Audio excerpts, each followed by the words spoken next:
Welcome to the flowerschool.com video library. I'm Leanne Kessler, Director of the Floral Design Institute, and today I'm here to share with you a fabulous wedding urn using flowers from florabundance.com. Ever since Pantone announced the color of the year for 2018 as ultraviolet, I'm seeing wedding flowers become brighter, more vivid, a lot more intense. At florabundance.com, you can sort your flowers by color. So that's how I started shopping online to choose what I wanted to work with. First thing I found was this fabulous hydrangea. Such a great blending of purple, burgundy, ivory. Gives it that very wonderful palette. That's the starting point. Then from there, I pulled those colors. Cymbidium orchids, Scabiosa. Are these not amazing? So strong, sturdy, vibrant, love them. Then of course had to have roses, garnet gem, Yves Piget, eloquence, and blueberry. You can see this is going to be a stunning color palette. I started with this grand urn, painted it to match the flowers so that it would add oomph, even just right down at the bottom. Then put a false bottom so I could elevate a plastic liner, filled it with flower foam, pre-soaked with flower food, taped securely to make sure it will support all these flowers in a beautiful design. Not only does florabundance.com have grand flowers, but they have beautiful foliages. So I started looking through to see, and you know me, you have to have several different varieties. My general rule of thumb is 3 or more, and the more, the better. And I found this grand acacia foliage. Now you may recognize it from the yellow flower. Obviously I don't want that. But the foliage itself, in this grade hue, is grand. So stripping it down, giving it a cut, and then beginning the placement of my beautiful urn, making sure it goes way down in, leaning back just a bit, and then coming forward, starting that soft, feminine, rounded form that's so popular right now. Design is getting a little bit more voluptuous, a little softer, less triangular. It's reminiscent of the fans that we did for years, but now with a little bit more variety. Some acacia, of course I'll come out the opposite side as well. But then thinking about what other foliages. Fatsia leaves with their big fingers, so grand.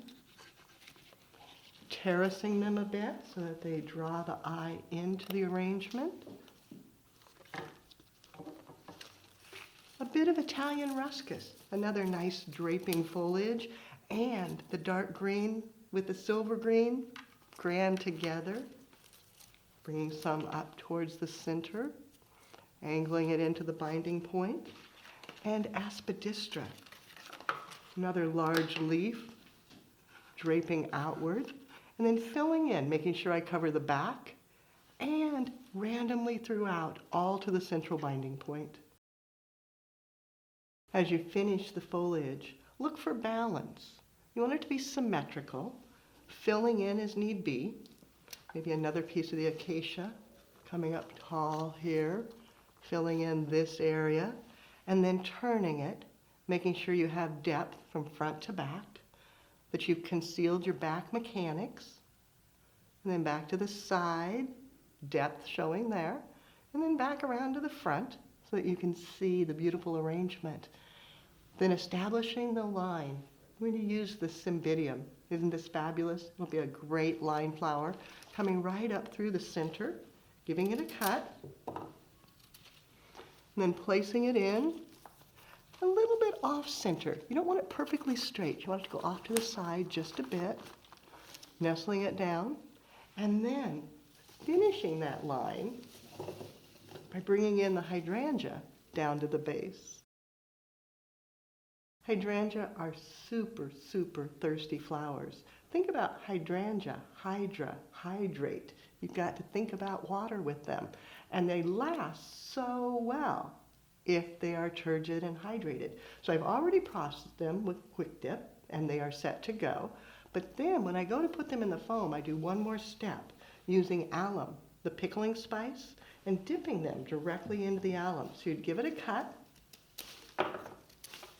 then dipping into the white powder, and then placing it into the foam. Of course, you don't want just the hydrangea at the front.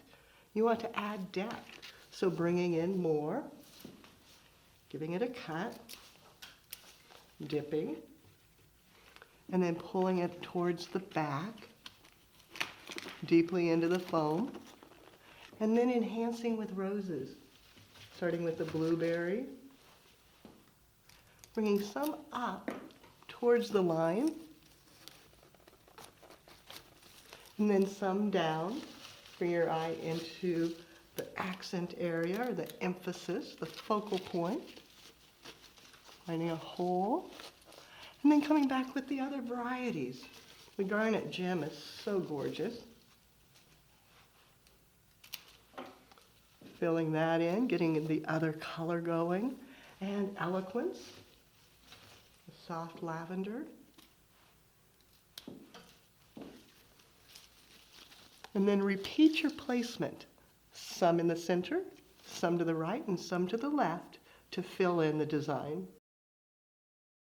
I saved the Yves Paget garden roses for last because they're a little more expensive. I wanted to make sure that they are spotlighted in the design. So I didn't want to get them buried. Shortening them down a bit, giving it a cut, and then tucking it close to the accent area in the front of the design. Bring it forward.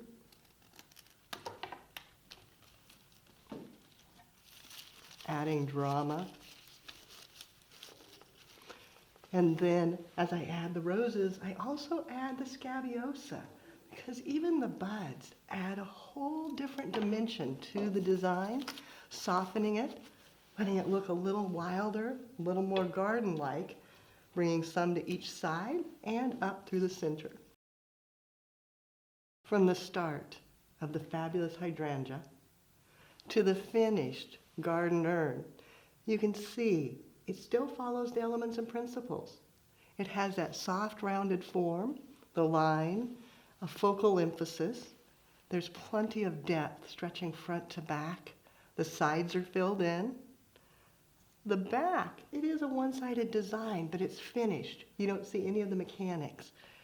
Then coming over to the other side, filled in, drawing your eye all the way front to back. And then the gorgeous front. Thanks to florabundance.com for having so many fabulous flowers. It made it such a joy to create this urn. For more creative inspiration, check out the website, flowerschool.com. If you've got questions, you can reach us through there or pick up the telephone. We'd love to hear from you at 503-223-8089. And of course, I love to see what you create. Take a picture, send it to my personal email, or better yet, post it on social media, tag Floral Design Institute, and let us all see. Because now, it's your turn. What are you going to create as you do something you love?